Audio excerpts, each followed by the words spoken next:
Hello and welcome back to another day in the arena. It's me, it's CGB, and today in the arena we're going to go over the new historic cards introduced to MTG Arena and the historic format, and talk about the hits and misses from just playing a couple of games with these.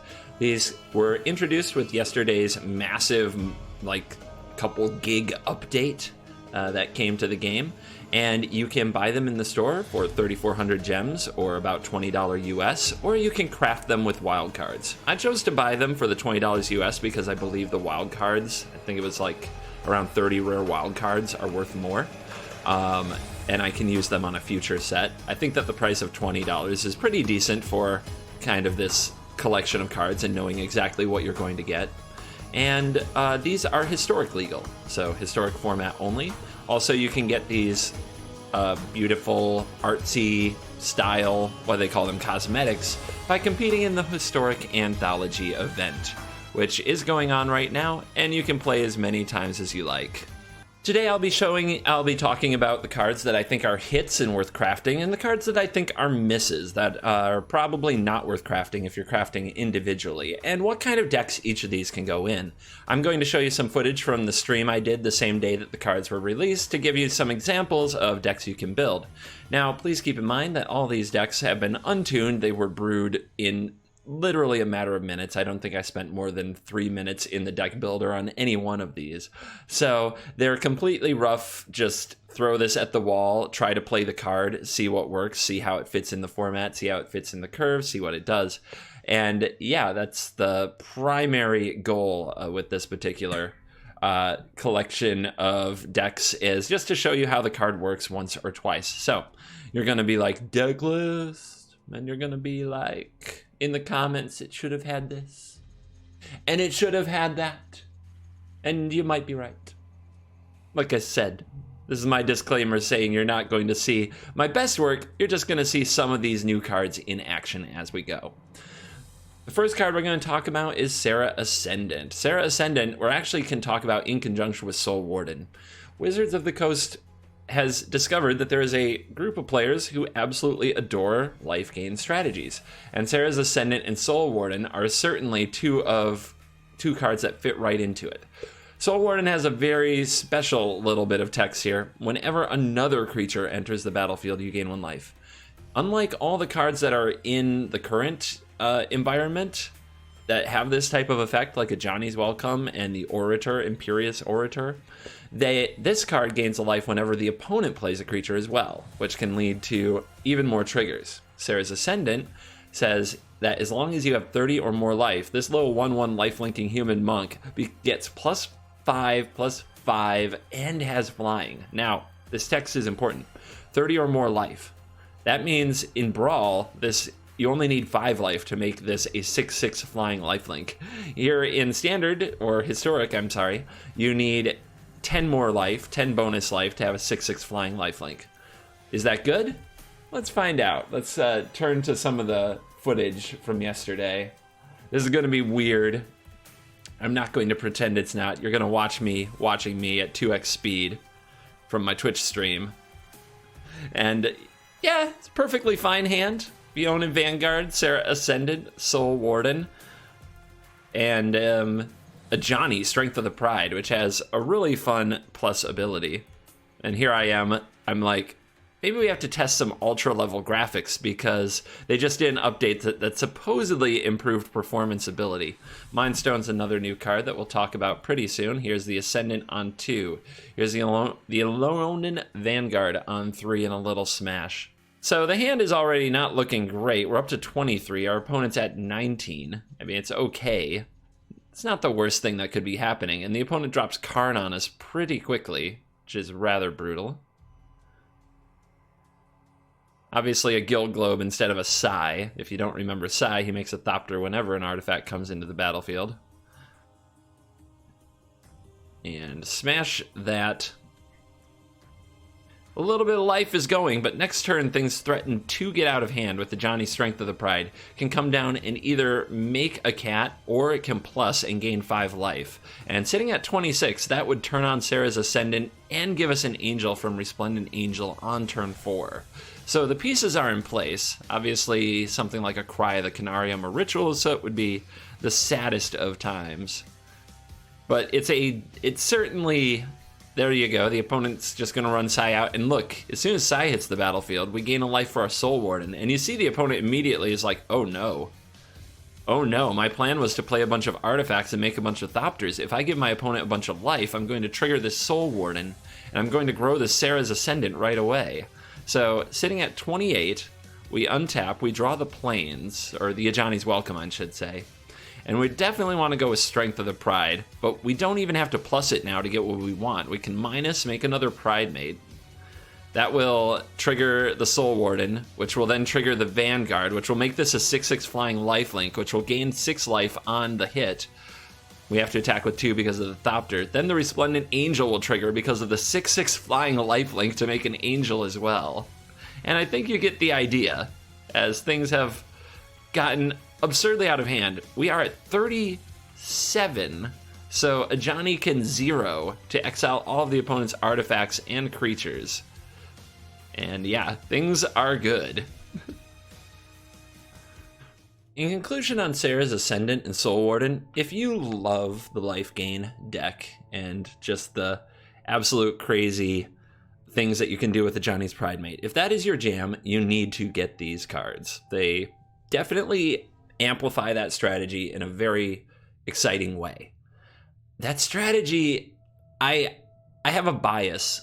It's been with me most of my Magic playing days, where I learned pretty early in my Magic career that life gain was a trap and a bad strategy, and I can't get away from it. Therefore, I'm never very excited to play that strategy. Although this was definitely the most fun I've had playing the strategy, it is still something I avoid. If you are thinking it's actually going to be good, that you're going to rank to Mythic with it, I just can't get convinced. I just don't believe in it. So if you are trying to go competitive, which I should mention, by the way, they have now introduced a historic ranked best of 3 queue. So you can get to Mythic playing Historic before some of you leave me those comments. But I can't recommend these cards if you're crafting 1-for-1. I mean, Soul Warden's a common, so it's a very fun card. I don't think you need Sarah's Ascendant as exciting as it is, unless you really love the life gain theme. Moving on, we're going to talk about Kinsbale Cavalier. This is a 4-mana 2/2 where night creatures you control have double strike. Obviously, the idea here is that, yeah, knights. Look at the art. Sometimes you see the old art from MTG and you're like, wow, that is really different. They certainly did it different back then. Kithkins, I think they were going for a Hobbit type vibe. This absolutely crazy goat paws that is running at you with the double mini knives. It's so bizarre. But this card is all about the knights, and there's a lot you can do with knights in Historic if you like. If you're looking for me to tell you whether or not knights are good in Historic, I'm not sure, but I've got some footage for you. I threw together a mono white, super aggressive knight tribal in only a couple seconds. A couple minutes, I should say. And yeah, in Historic, you get back cards like Benelish Marshal, History of Benalia to finally try to make cards like Circle of Loyalty a lot better. So that can be very exciting.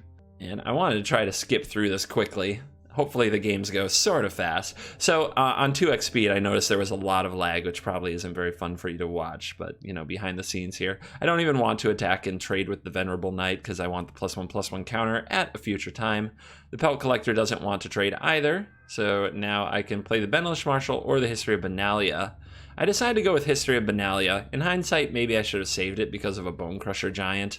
But Bone Crusher Giant's very much a card in Standard, and here comes Lightning Strike, which would have hit the Marshal, so it actually worked out okay.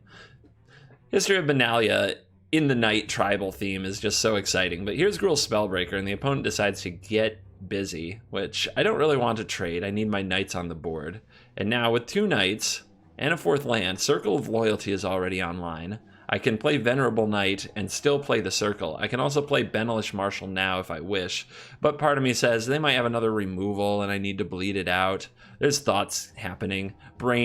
My brain is frying, and we end up going with the Circle, and we smash.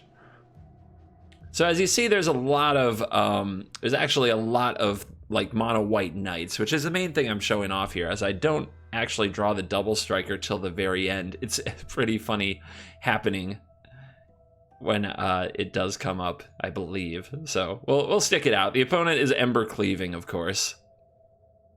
That hurts. All the things are dead, and there's the Cavalier.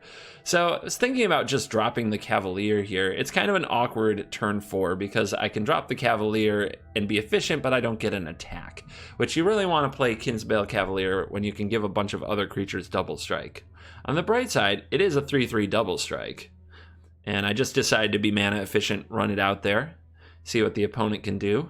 They have no creatures in an Embercleave. It's 14 to 15. I have a Circle of Loyalty. The facing off of the mythic artifacts is fun to see after Oko turned so many of them into Elks.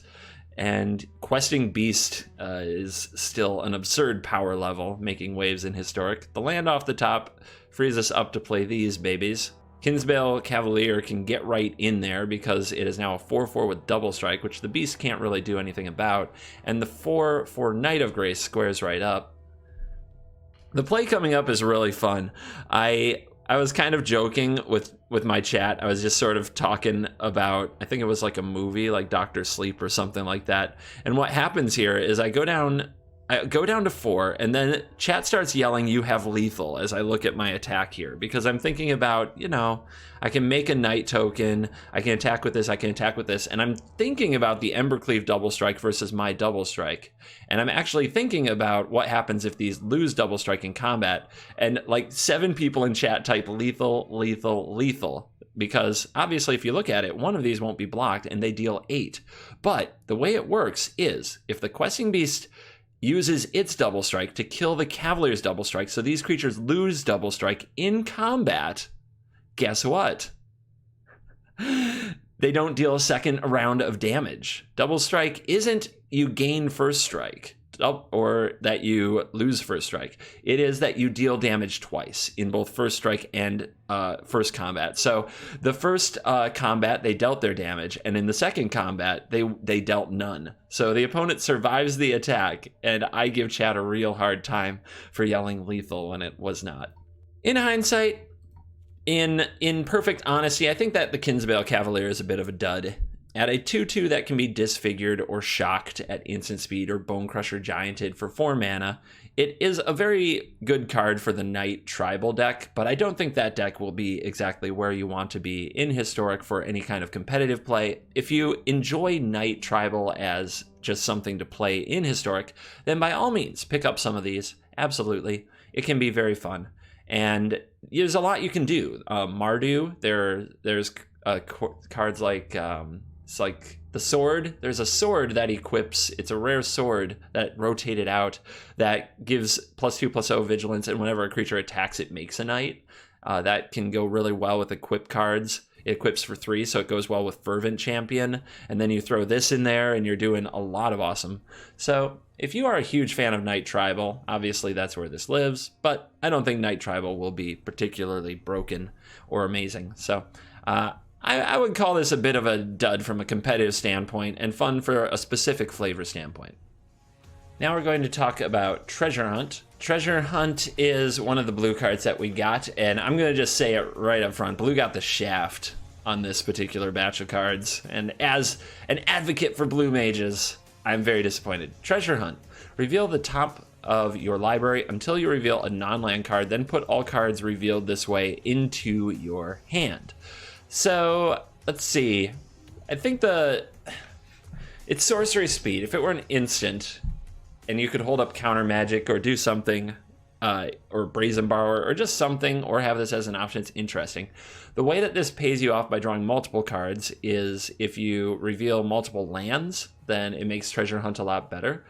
There is a Meem Deck. I'll show you a Meem Deck that we tried out with it, where you make your entire deck land and Jace and Treasure Hunt so that you can basically mill yourself And it's a total meme. That I can assure you. It's not good. We didn't win a single game.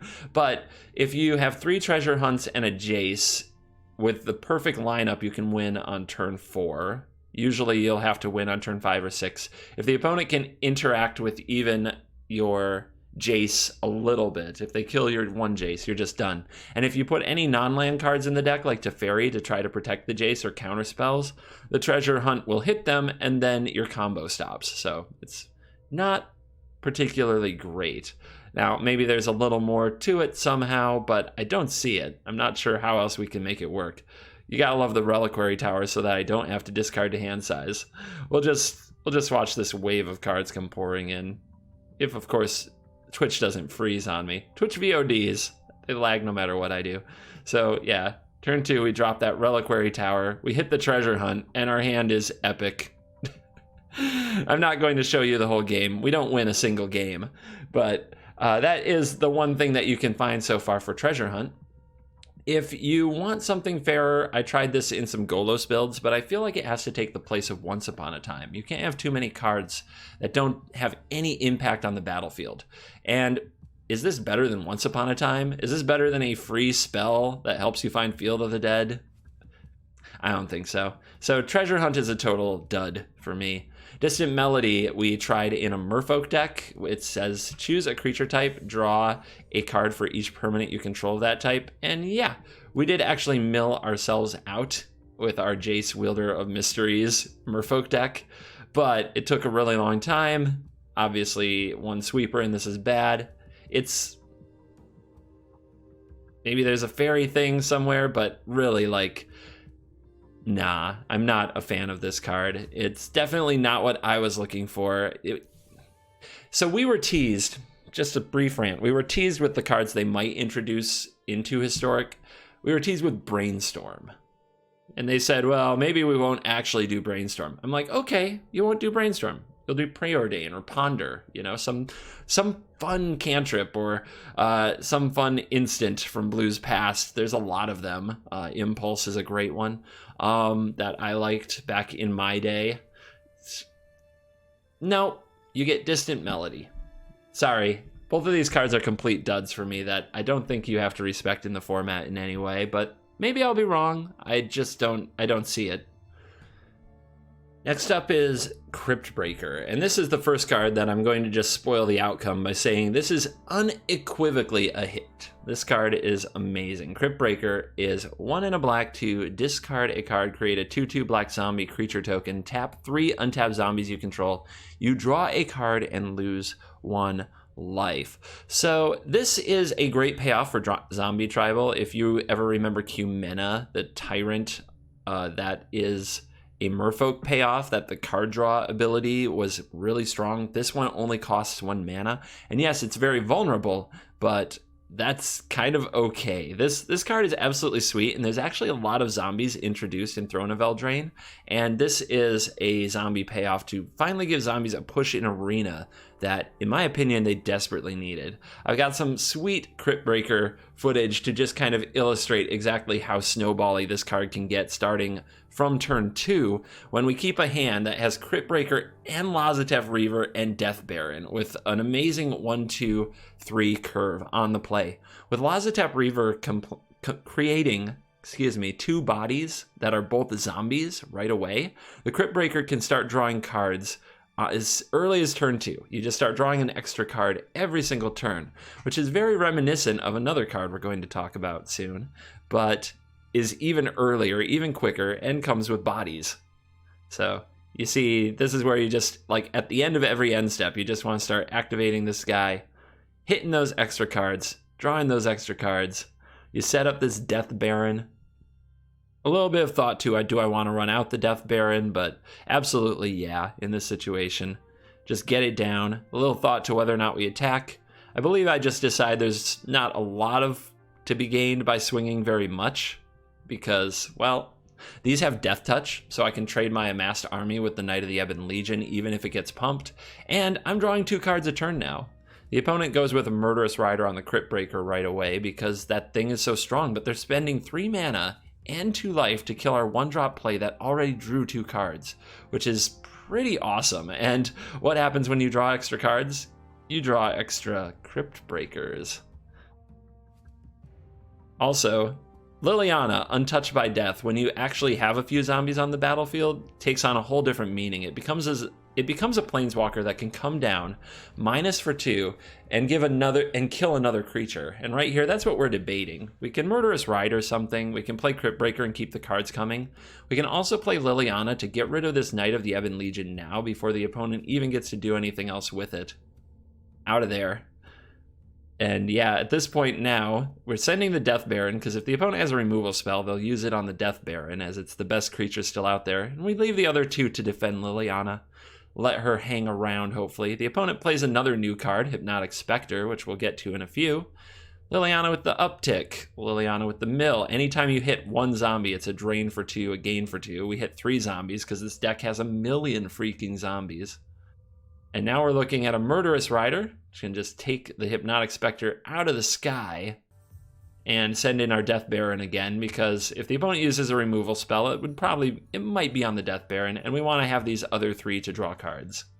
The opponent looks like they're playing a version of my black deck, the very popular kind of black mid-range deck, but trying out Hypno Specter in it, which is totally fine. Trying out the new cards in existing shells is something that can be very fun to do. And there's...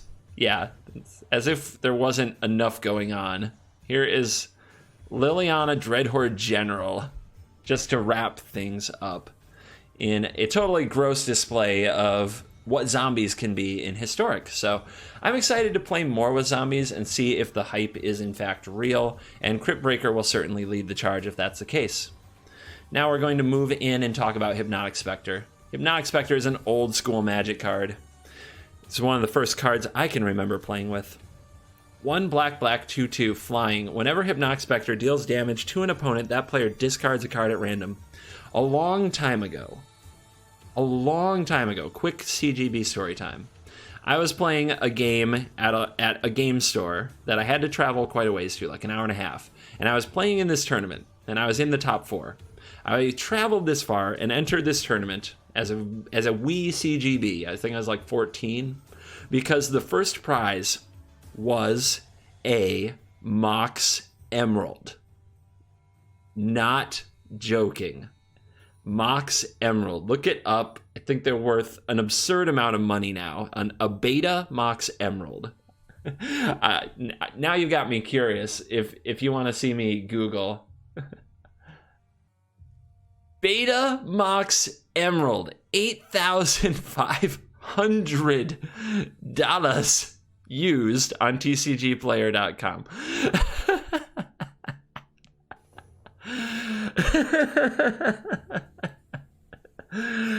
That's what I'm playing for.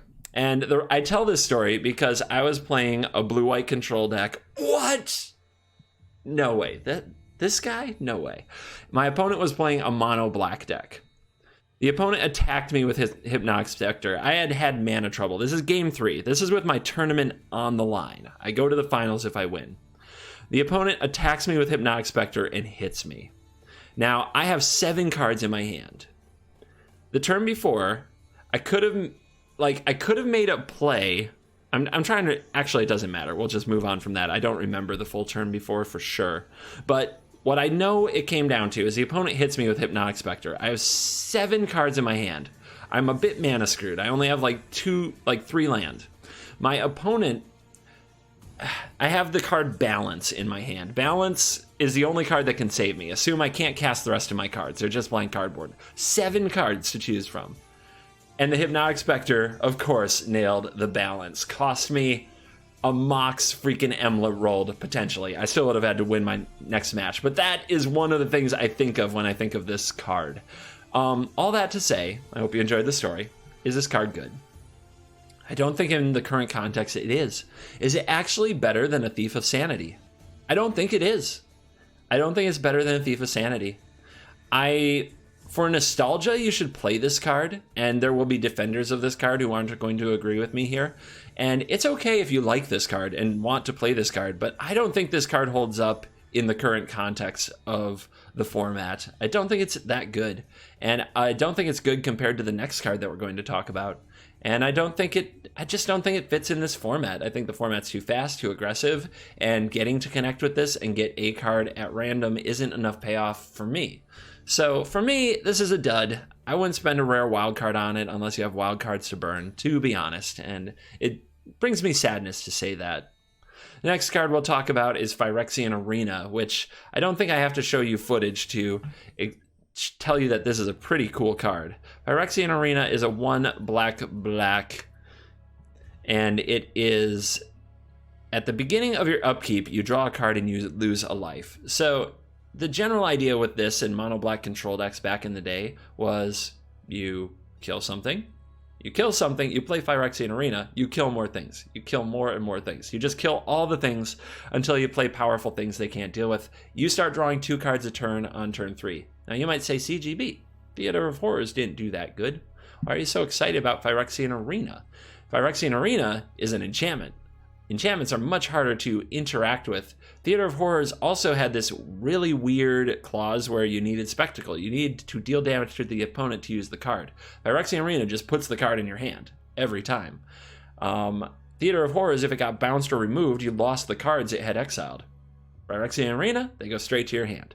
This card is pretty awesome, and already a few of the decks I played it in, I don't have footage to show you it being absolutely mind-blowing, as you basically, if I were to show you that game, just picture me starting from turn 3, drawing a land and a removal spell every turn for the rest of the game, the opponent doing nothing, and scooping in frustration.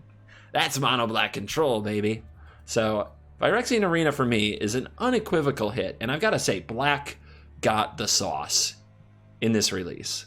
Black got some special sauce. Somebody loves black, hates blue, loves black. And Phyrexian Arena is probably the best of them.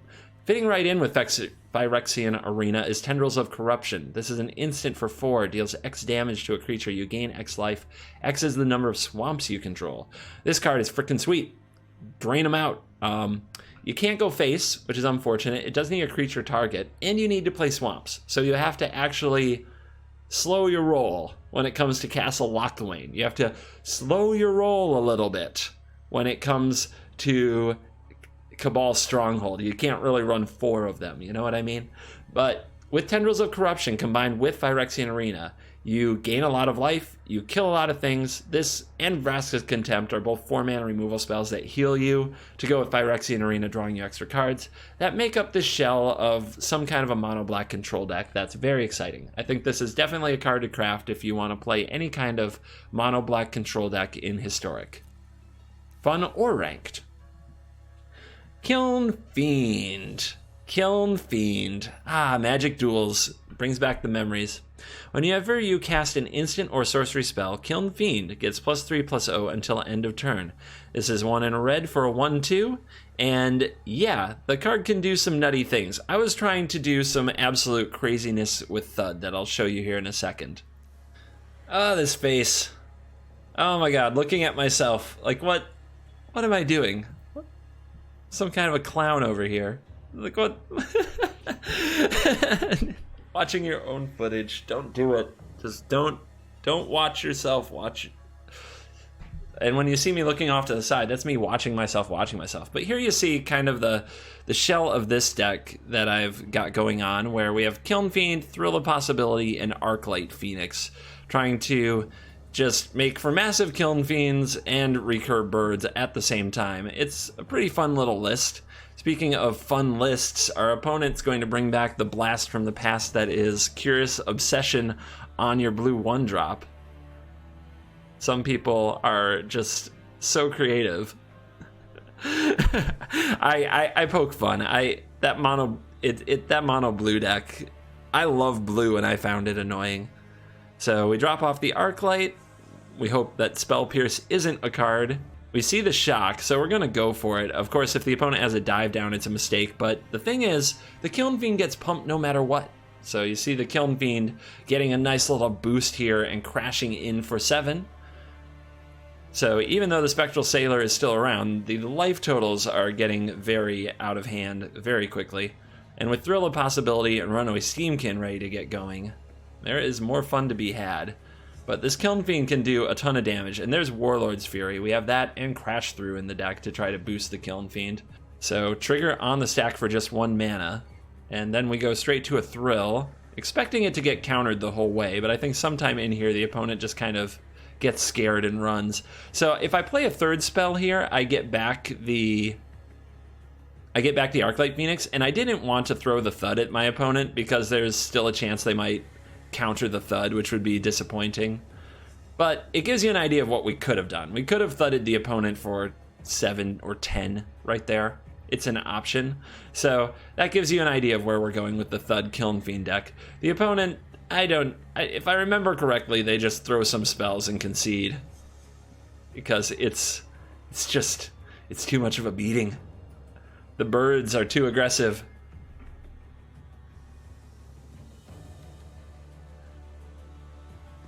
Yeah, send a message. Why not? Get that beautiful Spectral Sailor card. And another Thrill, another Arclight. If I draw a spell here, I get back another Arclight Phoenix with my card, and the opponent just out of there. So yeah, some just kind of a starter monochromatic deck of what you can do with Kiln Fiend. Kiln Fiend is a common. I think it's a hit. I love brewing with this card. I don't think it will turn out to be a top tier strategy or anything like that, but seeing how big you can make a hit from a Kiln Fiend is just one of the fun sub games of Magic the Gathering. Our next card is Goblin Matron. This says when a Goblin Matron enters the battlefield, search your library for a Goblin card, reveal it, put it in your hand, shuffle your library. You can make a pretty fun Goblin deck with this that has a bunch of Goblin targets for tutors, runs Goblin Ringleader, I think it is, that also finds more Goblins off the top of your deck, reveal your top 4, put Goblins in your hand. Goblin Warchief seems to be a key card there, reducing the cost of these cards, and it's kind of a grindy card advantage Goblin deck. The problem is, it's very slow. The curve just, it's like Goblin mid-range, but as far as an uncommon, and especially if you like Goblins, there isn't a lot of downside to picking these up. Because more Goblins will be introduced, Goblins will get better, and right now it's like go find a Chain Whirler or go find a Siege Gang Commander or go find a Ringleader, and that's okay, it's not too exciting. The next card I'm going to talk about is Hitsugu's Second Right. Now, I played this card when it was legal in Standard, and it was terrible back then. This is 4 mana for an instant rare. If target's player has exactly 10 life, Hitsugu's Second Right deals 10 damage to that player. So back when this card was made and when I played it, mana burn was a thing. This meant if you tapped your land for a mana and didn't use the mana, you burned. So you would take a damage. And it was kind of silly because it was really hard to Hitsugu's Second Right anybody because they could tap a land, any land at any time and burn for 1 damage if they knew that you were playing this kind of strategy. So card was a disaster. It just was unplayable. But now the rules have changed, so I got interested in playing this. Chat wanted me to combine this with Torgar. They wanted a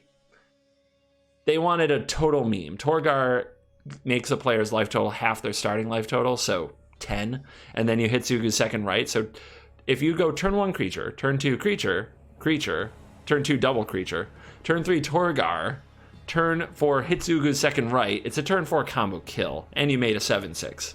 So chat was very hyped about this.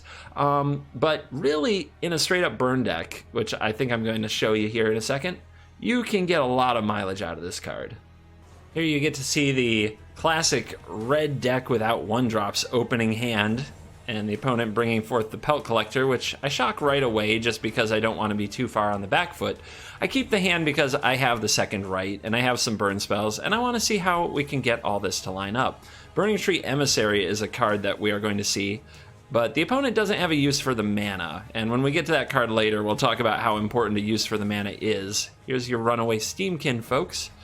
Legion Warboss joins the field, and things are already looking rough for your mono-red burn hero, if you want to call it that. But Goblin Chain Whirler joins the team, and we'll take the opponent down to 19. So our first damage to the opponent on turn 3, looking pretty bad if you're a burn deck typically. But we've got a huge catch-up mechanism in the second right. The opponent shocks for the stomping ground in a play that will come back to haunt them. And here is the War Boss token getting in, a Questing Beast smashing my face. Land number 4, and right here, there's kind of a pause. I don't even think I say much to chat, but I'm already doing the maths. Looking at the maths, if my Runaway Steamkin lives, we have this line already with Slaying Fire and Lightning Strike, reducing the opponent to 10, and the second right finishing the job. All I need is my Steamkin to be alive. The opponent sends kind of a lukewarm attack, which I'm perfectly happy with.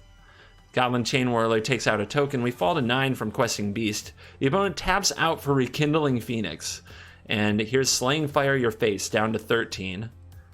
And when we untap, we can Lightning Strike face. Use the mana from Runaway Steamkin and play the second right. And the opponent is just dead. And when I did that, chat just started lighting up. They were very... I don't think it occurred to them that we can just reduce the opponent's life total to 10 with burn spells and then second right them to death. So I don't think this is a 4 of in your red burn deck. I think you can craft 2 or 3 of these and see how it plays, but it might actually be really good, and it might be a part of the red deck. Obviously, it won't bring you back from a losing position like Experimental Frenzy could save you a game, and it's not like Torbrand where it amplifies everything you do, but with some more testing, maybe we'll learn how easy common it is to get the opponent to exactly 10 so that you can just roast them into oblivion. The next card we'll talk about, I'm just going to talk about these as a group, the Elves. So these things all kind of play together in this value game. Elvish Visionary, when it enters the battlefield, draw a card. Fauna Shaman, discard a creature card, search your library for a creature card, reveal it, put it into your hand. Imperious Perfect, other elf creatures get a buff and make a 1/1 green elf warrior token, which of course is actually a 2/2 while this is on the battlefield. Some very good elves. You get an elf payoff, and they all come with some kind of a value kicker.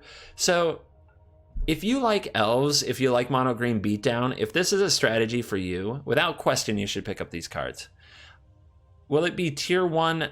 Will it be competitive? I think you can win some games. I think you can win the tribal wars. Elves are usually very strong there. Fauna Shaman gives you versatility. This is one of the better lords that you can have because it also makes more creatures. Elvish Visionary, just if you like drawing cards in green, there you go. They're sweet. I'm not convinced they will be great. I am convinced you may want to play them. So considering that this is a rare, this is probably the one that you need the least, to be honest. This is probably the worst of the bunch when it comes to most of the strategies. Fauna Shaman's good, but it is also a 2 mana for 2/2, and it can be killed pretty easily, and it requires you to discard a card to get another card.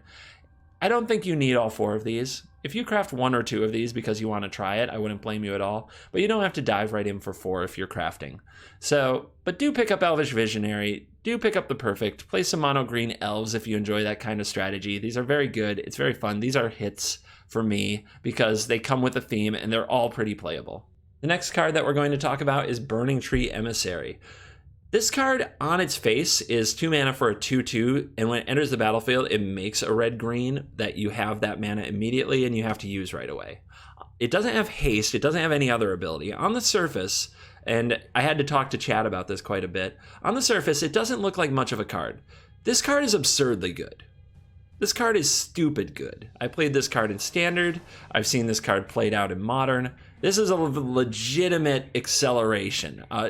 I mean, the obvious first step is just think about Burning Tree Emissary when you have 2 of them. On turn 2, you get 2 2/2s for 2. That's really good. That's gross. And if you have something else for the mana, you get 1 more thing. How about this? What if you have Once Upon a Time, but you already played a spell? Like a Llanowar Elf, or you drew 2 Once Upon a Times. Burning Tree Emissary gives you the mana to fire off that Once Upon a Time again as if it were free. That's really freaking good. So yeah, I got some footage on this one to show you. Buckle up. And away we go. Pretty unexciting hand, right? There's nothing to do with the Burning Tree Emissary mana right away. Like, it actually doesn't, it barely looks like a keep. And that Llanowar Elf off the top is like, oh, okay. Well, now life is beautiful. Because Llanowar Elf can come down and enable Burning Tree Emissary into Gruul Spellbreaker by making an extra mana. The opponent, they've got a golden egg. They're feeling good about themselves. Here comes the Emissary. Here comes the bonus mana. Here comes the 4/4 Gruul Spellbreaker. I say that I'm even playing around like Oath of Kaya here. I want to make sure that this Spellbreaker is dealing plenty of damage. Plus, I really want to give myself the best chance of a good Galta, a good Embercleave. And another Burning Tree Emissary comes off the top, and things start to get gross. We make some extra mana. We cast Colossus on our Gruul Spellbreaker. We pay 2 life. We use the mana to play a Galta because we have enough power to do that now. We hit our opponent for 8. Now, if they have a Kaya's Wrath, of course, all is sad, all is tragic, all is painful. But when you have a look at turn 3, just a reminder, this is turn 3. That is a turn 3 Galta. Plus, we hit our opponent for 8 with a Gruul Spellbreaker that we played on turn 2. And we got Oath of Kayad. Our Burning Tree Emissary, our first one, got Oath of Kayad. We played a second one. And of course, the ultimate humiliation. Galta, Primal Hunger with Embercleave. So, if that can't sell you on Burning Tree Emissary, I don't know what can. You must just not be a Gruul Mage deep in your heart.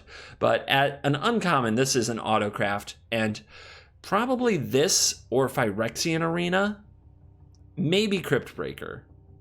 But this is definitely competing for the best card that was introduced. The best. All right, next up is Captain Sisay. This is a green and a white and 2 for a 2/2 legendary. Search your library for a legendary card, reveal it, put it into your hand, then shuffle your library. I'm going to be honest, I haven't played with this card. I ran out of time in my stream. I was trying to play with all the cards. I haven't played with this one yet. When I look at it, what I see is another Xanathar Prime Speaker, another 4 mana body that if you get to untap with it, gets to do really gross, cool, tutory stuff, but you never really get to untap with it. It always dies. I do see some other uses for this. I'm currently trying to do some brawl decks in green-white. It's really hard. The commanders all lean you into a token strategy, which gets destroyed by sweepers. But Captain Sisay doesn't. Captain Sisay as a commander is a value card in Selesnya, which maybe there's something to that. Another use I can think of for this card is in Kethis. But it might be way too slow for Kethis combo because you have to get it out and untap with it, and it's a 4 mana card. Seems unlikely, and that playing Tashar is just better in that spot.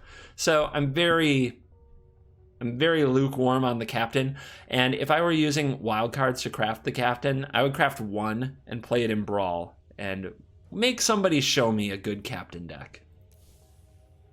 Next up is Ornithopter. Ornithopter is a 0 mana 0/2 flying artifact creature, which enables some fun starts. You can now do a turn 1 Emery if you get the opportunity with Mox Amber. There's some pretty cool stuff you can do with it. There's a deck that I'm working on that has this and Emery and Oko and Gilded Goose and Karn, like a lot of artifact payoff. It's pretty gross and it's pretty rude. And yeah, I know Oko is not banned in Historic for now. But yeah, Ornithopter is, it's a hit. You should definitely go out and craft it if you want to play some of those artifact strategies. It enables some pretty fun stuff, and it will get better as more cards get introduced to the card pool. It's just a good little glue card that artifact decks kind of needed to do the fun things that they want to do. Next up is Mindstone. I was very excited for Mindstone when I saw it, and I play it in that artifact. I played it in a number of artifact decks. It hasn't held up for me. I haven't enjoyed it. I played it in the mono black deck too because I didn't have many 2-drops, and I really wanted a card to accelerate me into more expensive plays, but it didn't work well with a lot of other cards in the deck, such as Tendrils of Agony. And so far, I'm not a fan of Mindstone. There's definitely some places to play it. I saw plenty of people trying to play Affinity with Tezzeret, so I'm sure there's like an artifact ramp deck where this card is good. It's not a tough craft, and it's definitely playable in a number of places, so I would go ahead and craft it, but I haven't been impressed with it yet. The last card to talk about is Dark Steel Reactor. This is a 4-mana, indestructible. At the beginning of your upkeep, you may put a charge counter on Dark Steel Reactor. When Dark Steel Reactor has 20 or more charge counters on it, you win the game. So, it's indestructible. That's nice. It can get bounced by Teferi. That's not nice. It should have had hexproof. But the frickin' Death Star is what I see when I see this. And while it looks cool, I think you have to be the type of person who really wants to see the meme come true to craft this card. I don't think it will actually be a dominant or competitive card. I would not craft it unless you're just kind of trying to live a meme dream. So this is a dud for me.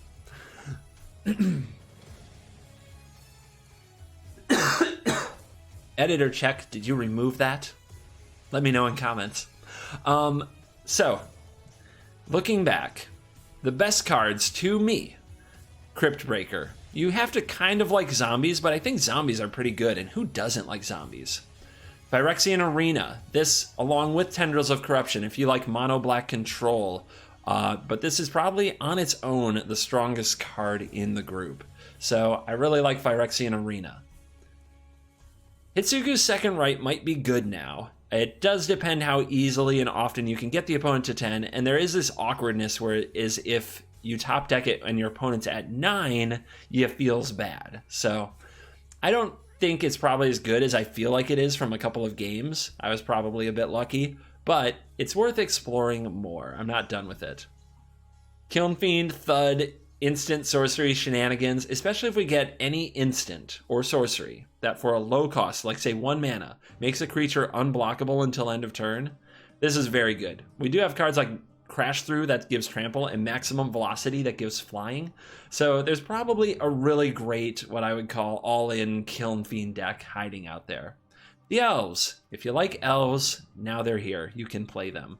Ornithopter. If you like artifact strategies that just explode onto the board and build giant Karnstructs and make Psi-Thopter tokens, this is for you. Burning Tree Emissary. This is a Gruul smashing machine. This card is excellent. And if you like to build hyper-aggressive decks, you need to be building with Burning Tree Emissary. And then Serra's Ascendant, Soul Warden. If you are one of those absolute weirdos who love this life gain strategy, you need to be playing with these cards. This is a huge improvement for the Ajani's Pridemate decks over the existing options, and you'll definitely need to pick up Soul Warden if you want to play that type of deck. All right. I hope that you enjoyed my review of the new historic cards introduced into MTG Arena. Thank you for watching this video. As always, I will see you in the next video. Goodbye.